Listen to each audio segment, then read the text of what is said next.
일상생활뿐 아니라 우리의 신앙생활이 매우 힘든 이 코로나 시대 속에서도 올리 지저스, 오직 예수 안에서 범사의 우리 주 예수 그리스도의 이름으로 항상 아버지 하나님께 감사하며 사신 여러분들을 주님의 이름으로 축복합니다. 지난주에는 사사 입다와 같이 하나님과 모든 사람들 앞에서 아름답고 성공적인 인생을 사셨다면, 이번 주에는 선을 간절히 구하셔서, 선이신 하나님을 간절히 구하셔서 은총을 입으시고 삶이 풍성해지고 인생의 진정한 동역자를 만나며 사시기를 주님의 이름으로 축원합니다. 이 본문을 보면 하나님께서 우리에게 3가지 복을 주겠다고 약속을 했습니다. 그런데 이 복은 아무에게나 주어지는 것이 아닙니다. 누구든지 달라고 해서 받을 수 있는 것이 아닙니다. 오직 선을 간절히 구하는 사람, 오직 경건한 사람만이 받을 수 있는 약속된 복입니다. 자, 그렇다면 경건이 무엇입니까? 경건은 하나님 앞에서 하나님의 자녀로서 그 말씀에 따라 살아가는 것, 이것이 경건입니다. 이 경건은 하나님 말씀에 대한 나의 신앙적인 고백이며 또 그 말씀에 대한 나의 반응과 실천이기도 합니다. 성도는 거룩한 존재입니다. 저와 여러분들은 하나님의 부름받은 구별된 거룩한 존재입니다. 그러므로 예수님과 인격적인 관계를 맺고 난 후에 하나님의 말씀이 내 삶에서 실천이 되게 해야 합니다. 그렇게 사는 것이 저와 여러분의 경건인 겁니다. 이 본문에 선을 구하는 자, 지혜로운 자, 의로운 자 그랬습니다. 히브리 사람들, 이스라엘 사람들은 비슷한 말을 반복해서 강조하는 용법을 많이 썼습니다. 그래서 선을 구한다, 지혜로운 자, 의로운 자 모두 같은 뜻입니다. 이 낱말들은 한마디로 경건이 그 삶에서 나타난 사람들을 뜻합니다. 이 본문은 그런 사람들이 어떤 복을 누리게 되는지를 설명이 돼 있습니다. 그렇다면 선을 간절히 구하는 사람, 경건한 사람이 얻게 될 3가지가 무엇입니까? 그리고 이 시대를 살고 있는 저와 여러분들이 얻어야 할 것 3가지가 무엇일까요? 가장 먼저는 하나님의 은총을 우리가 얻게 되는 겁니다. 27절 보시면 선을 간절히 구하는 자는 따라합시다. 은총을 얻으려니와. 네, 나쁜 일을 애써 추구하면 나쁜 것을 되받지만 반대로 좋은 일을 애써 찾으면 은총을 받는다는 뜻입니다. 율법학자가 예수님을 향해서 선한 선생님이여 이렇게 불렀습니다. 그러자 예수님께서 그에게 왜 나에게 선하다고 하느냐? 선한 이는 오직 한 분, 하나님밖에 없다. 이렇게 대답을 하시죠. 하나님이 선하다. 선한 분은 하나님밖에 없다. 그랬습니다. 즉 하나님의 선은 근본적인 선, 절대적인 선, 궁극의 선이라는 말입니다. 선의 근본, 바탕이 하나님이라고 하는 뜻이죠. 자, 그러니까 본문에서 선을 간절히 구하는 사람, 이 사람은 곧 하나님을 간절히 구하여 찾는 사람인 겁니다.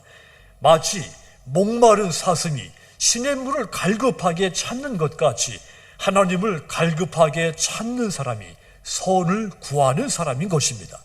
사슴이 물을 갈급하게 찾는 것 같이 하나님을 갈급하게 찾는 사람에게 하나님은 내가 그에게 은총을 베풀겠다. 이것이 본문의 메시지입니다. 본문에서 선을 간절히 구한다는 말 속에는 2가지 선이 담겨 있습니다. 하나님을 간절히 찾는 것이 첫 번째 선이고 남에게 유익을 끼치는 것이 2번째 선입니다. 자, 그러니까 선을 간절히 구한다. 하나님을 간절히 찾고 다른 사람의 인생을 유익하게 하기 위해서 시간을 바치고 내 돈을 쓰고 땀을 흘려 수고를 해야 한다는 뜻입니다.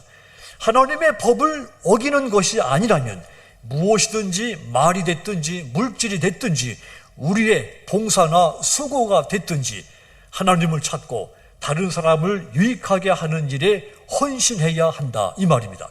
이런 사람이 하나님으로부터 은총을 입습니다. 은총이라는 말은 사랑이라는 말입니다. 물론 사랑이지만 부부간의, 친구간의, 부모와 자식 간의 사랑은 아닙니다. 남편이 아내를 사랑하고 아내가 남편을 아끼고 사랑하지만 그 사랑을 은총이라고 표현하지는 않습니다. 은총이라고 하는 말, 한 나라의 왕이 한 백성이든지 한 가정이든지 특별히 사랑할 때 은총이다 이렇게 말하죠. 왕이 모든 백성을 모두 사랑할 때는 은총이라고 하지 않습니다. 특정한 사람, 특별한 가정, 특별한 어떤 뭔가를 사랑할 때 은총을 베푼다 이렇게 표현하죠. 다윗과 요나단 둘도 없는 친구였습니다. 그런데 이 다윗, 요나단의 아버지 사울하고는 또 둘도 없는 원수 관계였죠. 그래서 다윗이 왕이 된 후에 요나단의 아들 무비보셋은 다윗이 자기를 해칠까 봐 두려워서 숨어 살게 됩니다.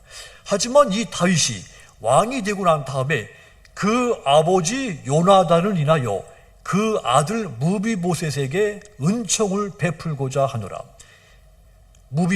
이 무비보셋을 불러오게 하고 왕궁으로 불러서 왕자들과 함께 자고 먹고 함께 공부할 수 있도록 배려를 해 줍니다. 이것이 은총입니다. 사랑받을 자격이 없지만 그럼에도 불구하고 사랑을 베풀어 주는 왕의 사랑이 은총인 겁니다. 하나님께서 인간을 특별히 사랑할 때 우리는 그것을 은총이라는 말을 씁니다. 하나님께서 인간에게 주신 은총은 공의 위에 사랑을 더한 것이죠. 하나님은 공의의 하나님이십니다.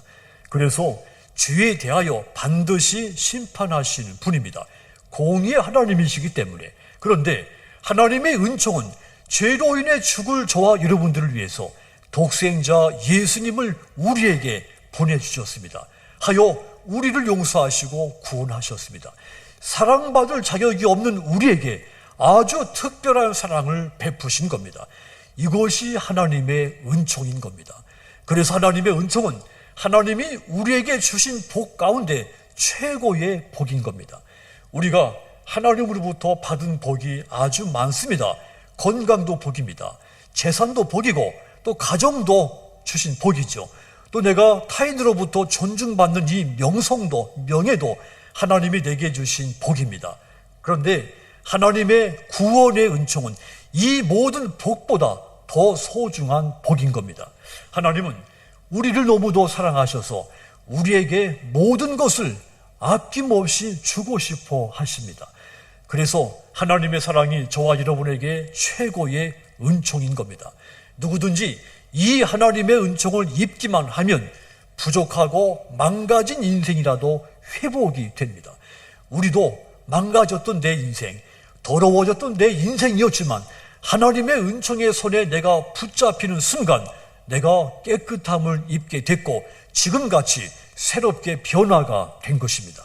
그러므로 사랑하는 여러분, 선하신 하나님을 간절하게 찾으시고 다른 사람에게 선을 행하기 위해서 여러분의 시간과 여러분의 돈과 여러분의 봉사, 땀, 수고를 아끼지 말고 쏟으시기를 바랍니다. 그래서 이 시대에서 하나님이 주시는 은총을 충만하게 누리는 사랑하는 여러분들이 다 되시도록 주님의 이름으로 축원합니다. 또한 선을 간절히 찾는 사람, 선이신 하나님을 간절히 찾는 사람이 두 번째 얻게 될 것도 있습니다. 그의 삶이 번성하게 되는 것입니다. 28절 보시면 자기의 재물을 의지하는 자는 패망하려니와 의인은 푸른 잎사귀 같아서 번성하리라 그랬습니다. 선을 간절히 구하는 의인은 마치 푸른 나뭇잎같이 번성한다 했습니다. 이 본문을 보면 재물을 의지하는 사람 그리고 하나님을 의지하는 사람 비교가 돼 있습니다. 이 말은 곧 하나님을 의지하지 않고 재물을 의지하는 사람은 망하지만 하나님을 의지하는 선을 구하는 사람, 경건한 이 사람 번성하게 된다는 말입니다. 하나님은 예레미야를 통해 하나님을 전적으로 신뢰하고 의지하는 사람을 번성하게 해주겠다고 약속을 했습니다. 예레미야 17장 7절과 8절을 보시면 그러나 무릇 여호와를 의지하며 여호와를 의지하는 그 사람은 복을 받을 것이라. 그는 물가에 심어진 나무가 그 뿌리를 강변에 뻗치고 더위가 올지라도 두려워하지 아니하며 그 잎이 청청하며 가무는 해에도 걱정이 없고 결실이 그치지 아니함 같으리라 이랬습니다. 번성하게 해주겠다. 그런데 세 가지 모습같이 번성하게 해주겠다 약속이 됐습니다. 첫째 모습은 물가에 심어진 나무같이 내가 너희를 번성하게 해주겠다 했습니다. 물가에 심어졌다 이 말, 나무가 본래 그 물가에 자생했다 이런 뜻에서 누군가가 물가로 이 나무를 옮겨 심어줬다는 말입니다. 그래서 이 나무가 번성하게 되었다는 뜻이죠. 우리가 태어난 곳에 그냥 내버려 두면 열매를 맺을 수가 없고 쓰임을 받을 수가 없습니다. 하나님께서 우리를 옥토와 같은 자리로 내 인생을 옮겨 심어줬습니다. 그래서 열매가 있고 귀하게 쓰임을 받게 된 겁니다.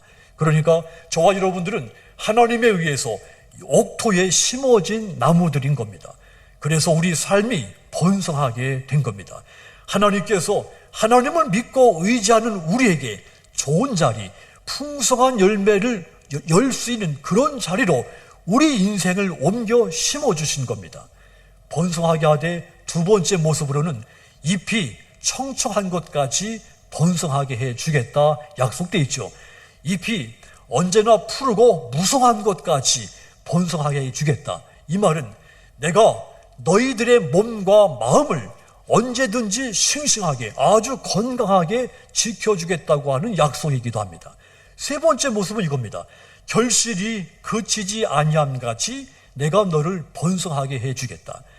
가뭄이 심한 때에도 걱정이 없고 항상 열매를 맺는 그 나무같이 내가 내 인생을 번성하게 해주겠다. 우리 삶을 부유하게 해주겠다는 약속인 겁니다. 창대와 번성은 두 가지가 있습니다. 내가 스스로 만든 창대와 번성이 있고 하나님이 주신 창대와 번성이 있습니다.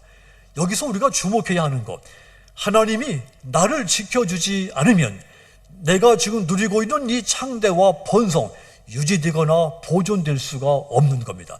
하나님이 지켜줄 때만 지금 내 인생의 창대와 번성을 끊임없이 지속시킬 수가 있다는 사실입니다. 사울과 다윗이 그 증거입니다. 사울이 왕이었을 때 다윗은 목동이었습니다. 두 사람 사이에 갈등이 오래 지속되면서 사울은 점점 쓰러져 갔고 다윗은 점점 번성해 갔다 그랬습니다. 사무엘하서 5장 10절 보시면 만군의 하나님 여호와께서 함께 계시니 다윗이 점점 강성하여 가니라. 다윗은 하나님이 지켜주심으로써 점점 번성한 사람이 된 겁니다. 반대로 사울은 그렇지가 못했죠. 사울이 왕이 되기 전의 모습을 생각해 보십시오. 사울도 선지자 중에 있더냐 이런 말을 들을 만큼 믿음이 아주 좋은 사람이었습니다. 그러니까 이 좋은 믿음의 상태, 창대한 번성한 모습을 유지할 수 있었던 겁니다. 그런데 그가 왕이 되고 이후 변질이 됩니다. 교만해져서 하나님을 섬기지 않고 찾지 않고 기도하지 않기 시작을 했죠. 우리도 깨워서 근신해야 합니다. 평신도일 때는 내 믿음 생활이 잘 지탱되다가 장로가 되고 또 안수집사가 되고 권사가 되면서 변질되기도 하기 때문이죠. 사울처럼 되기도 할 수 있기 때문입니다. 사울이 점점 쓰러지다가 결국에 망하고 모든 것이 무너지고 말았습니다. 반대로 이 다윗은 처음에는 별 볼 일이 없었지만 점점 흥하다가 마침내 왕이 되지 않습니까?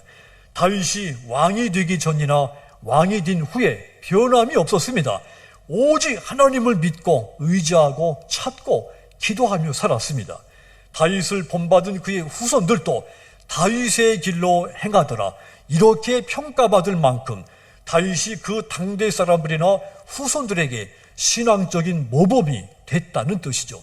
이렇게 처음부터 끝까지 하나님이 그와 함께 하심으로써 그의 삶이 창대하고 번성한 것이 점점 커졌지 무너지지가 않은 겁니다.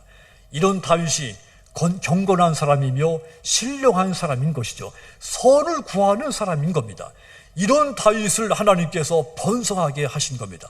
하나님은 이런 사람에게 자자손손 번성하게 해 주겠다고 약속을 했습니다. 단소승자라는 말이 있습니다. 끝에 웃는 사람이 진정으로 이긴 사람이다, 이런 뜻이죠. 우리가 세상을 살다 보면 웃는 일도 있고 반대로 우는 일도 있습니다. 망하기도 하지만 또 반대로 성공하기도 합니다. 그래서 어떤 일을 행할 때 그 중간쯤에서 울게 될 일, 정말 절망스럽게 될 일, 그때 우는 것, 그거 괜찮습니다. 왜냐하면 끝에 가서 웃는 사람이 진짜 성공한 사람이기 때문이죠. 하나님을 믿고 의지하는 사람도 이 세상을 살아가는 동안 때로는 망하기도 하고 꿈을 펼치지 못하고 좌절되기도 합니다. 저도 마찬가지입니다.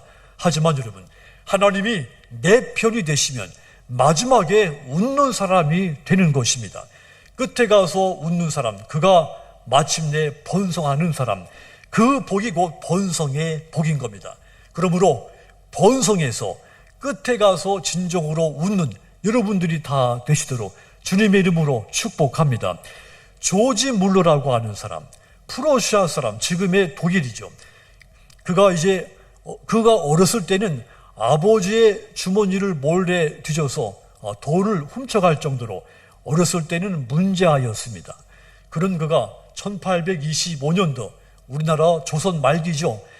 그가 어느 날 교회에 갔다가 한 크리스찬이 무릎 꿇고 기도하는 그 경건한 모습을 보고 감동을 받았습니다.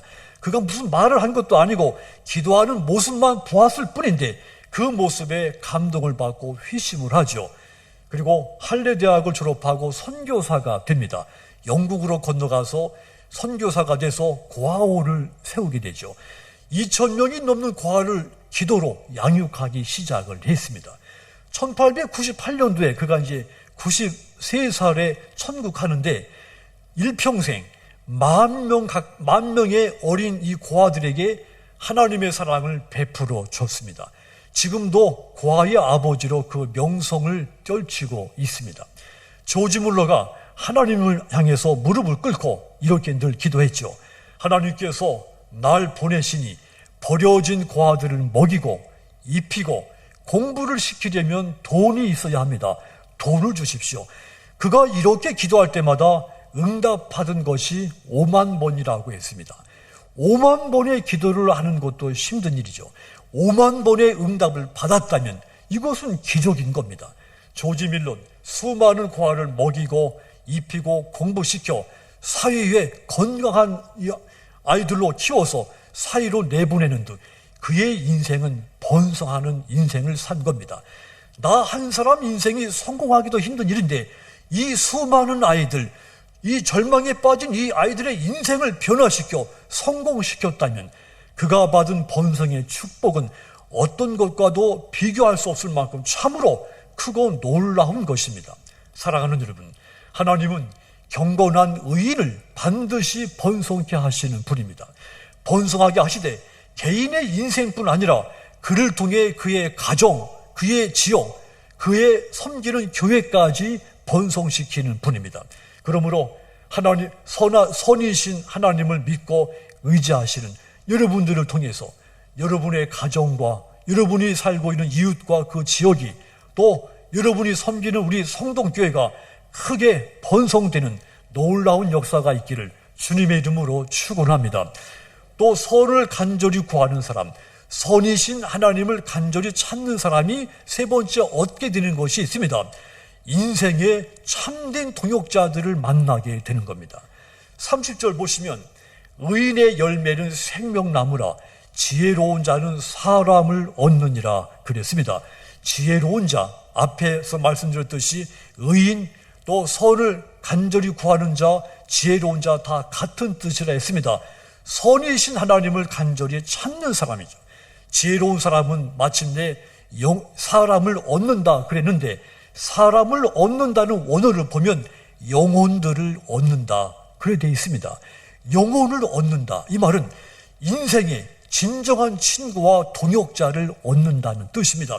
내 인생에 나를 사랑해주고 내 삶을 아껴주고 내가 뭔가 일을 하고자 할 때 협력이 될 수 있는 그런 동역자들을 얻게 될 것이라는 뜻입니다. 자, 그러니까 사람을 얻는다, 즉 사람을 잘 만난다고 하는 것은 인생에 너무도 소중한 일인 겁니다. 사람을 잘못 만나면 억울한 일을 당하고 때로 내 인생도 망가질 수가 있기 때문이죠. 함석호농의 그 사람을 가졌는가, 저는 이 글을 의미 있게 읽었습니다. 소개하면 이렇습니다. 먼 길 나서는 날 처자를 내맡기고 맘 놓고 갈 만한 사람, 그 사람을 그대는 가졌는가. 온 세상이 다 나를 버려 마음이 외로울 때도 너뿐이야 하고 믿어지는 그 사람, 그대는 가졌는가. 탔던 배 깨지는 순간 구명대 서로 양보하며 너만은 제발 살아다오, 이 사람을 그대는 가졌는가. 잊지 못할 이 세상을 놓고 떠나려 할 때, 그러니까 죽을 때 말이죠. 너 하나 있으니 하며 방긋이 웃고 눈을 감을 그 사람을 그대는 가졌는가. 온 세상 찬송하여도 아니요 하고 가만히 머리를 흔들 그 한 얼굴 생각에 알뜰한 유혹을 물리치게 되는 그 사람을 그대는 가졌는가. 한마디로 너희는 진정으로 내 인생에서 지혜로운 사람, 믿을 만한 사람, 내 인생을 진정으로 의지할 만한 이런 사람을 만났느냐, 성찰의 질문입니다. 그렇다면 여러분들은 이런 사람들 가졌습니까? 여러분, 이런 사람은 어디에 존재하는 것이 아닙니다. 찾으면 나타나는 것이 아닙니다. 우리 스스로 선이신 하나님을 간절히 찾으면서 눈물을 흘리고 땀을 흘리고 기도로 힘쓸 때 이런 인생의 동역자가 만들어지는 겁니다. 하나님이 그렇게 만들어 우리에게 주시는 겁니다. 참된 우정을 이야기할 때면 언제든지 다윗과 요나단이 떠올리게 됩니다. 다윗과 요나단 언음으로 보지만 그들은 친구가 될 수 없는 사람들이었죠. 그럼에도 불구하고 그들은 너무도 뜨겁게 헌신적으로 이해하고 사랑했습니다. 요나단은 아버지 사울이 다윗을 죽이려고 할 때 그는 아버지에게 저항했습니다. 다윗이 무슨 죄가 있다고 죽이려고 하십니까? 이 요나단이 아버지의 뜻을 거절했죠. 또 다윗이 꼼짝없이 죽게 됐을 때 이 요나단이 다윗을 안전하게 도망치도록, 아버지가 알았을 때는 이 큰 사건이 될 수 있는 그런 일들, 다윗이 도망갈 수 있도록 도와주기까지 하죠. 어떻게 이 다윗과 요나단 서로 자기 생명처럼 여기는 그런 관계를 맺을 수가 있었을까요? 이 두 사람의 관계의 핵심 속에 하나님이 계셨기 때문입니다. 여러분, 하나님이 우리 사이에 존재하지 않는 인간관계는 의미가 없습니다. 예수님을 중심으로 하지 않는 인간관계는 오래가지 않습니다. 하나님을 중심으로 하지 않은 모든 인간관계는 물질적인 손해가 있든지 인격적으로 상처가 있든지 정신적으로 부담되면 금방 끊어지고 맙니다. 하지만 사무엘상 20장 23절을 보십시오. 너와 내가 말한 일에 대하여는 여호와께서 너와 나 사이에 영원토록 계시느니라 그랬습니다. 또 사무엘상 20장 42절도 보시면 요나단이 다윗에게 이르되 평안히 가라. 우리 두 사람이 여호와의 이름으로 맹세하여 이르기를 여호와께서 영원히 나와 너 사이에 계시고 내 자손과 내 자손 사이에 계시느니라. 다윗과 요나단의 그 인간관계 속에는 하나님이 계셨던 겁니다. 다윗이 요나단을 만난 거, 요나단이 다윗을 만난 거, 하나님이 그들 인생에 허락하신 진정한 동역자들이었던 것입니다. 하나님이 주신 복 가운데 큰 복이 이 두 사람에게 임했던 것이죠. 이 두 사람이 선이신 하나님을 간절히 찾았기 때문입니다. 사도 바울에게 브리스길라와 아굴라, 또 오네시보로 같은 동역자들이 있었습니다. 그들만 있었던 것이 아니죠. 빌레몬서 1장 1절 보시면 그리스도 예수를 위하여 갇힌 자 된 바울과 및 형제 디모데는 우리의 사랑을 받는 자요 동역자인 빌레몬과 디모데, 빌레몬, 나와 여러분들에게 동역자다 그랬습니다. 고린도후서 8장 23절도 보시면 디도로 말하면 나의 동료요 너희를 위한 나의 동역자요 우리 형제들로 말하면 여러 교회의 사자들이요 그리스도의 영광이니라 그랬습니다. 이 디도 또한 나와 여러분들에게 진정한 동역자다 그랬습니다. 바울의 이 선교 사역이 성공할 수 있었던 것, 풍성해질 수 있었던 것, 이런 동역자들이 있었기 때문이죠. 하나님이 이 다윗의 인생 속에 진정한 동역자를 붙여줬기 때문에 이것이 가능했던 겁니다. 이처럼 인생에서 사람을 잘 만나는 것은 너무도 소중한 복인 겁니다. 그러므로 사랑하는 여러분들, 선을 간절히 구하셔서 선이신 하나님을 간절히 찾으셔서 하나님이 맺어주시는 여러분 인생의 참된 동역자들을 만나게 되시기를 주님의 이름으로 부탁을 드립니다. 그래서 그분들 때문에 여러분들이 감당하고 있는 모든 사역의 열매들이 항상 풍성해지기를 주님의 이름으로 축복합니다. 사랑하는 성도 여러분, 선을 간절히 구하며 선이신 하나님을 간절히 구하는 자, 그가 하나님으로부터 이 세 가지 복을 입는다 했습니다. 누구든지 선을 간절히 구하면 그의 인생에 은총이 가득해지며 삶이 번성해지며 인생의 참된 동역자를 만나게 된다 했습니다. 범사에 선이신 하나님을 간절히 구하셔서 여러분 인생이 하나님 앞에서 기쁨과 행복과 영광이 늘 가득 넘치게 되기를 주님의 이름으로 축원합니다. 기도하겠습니다.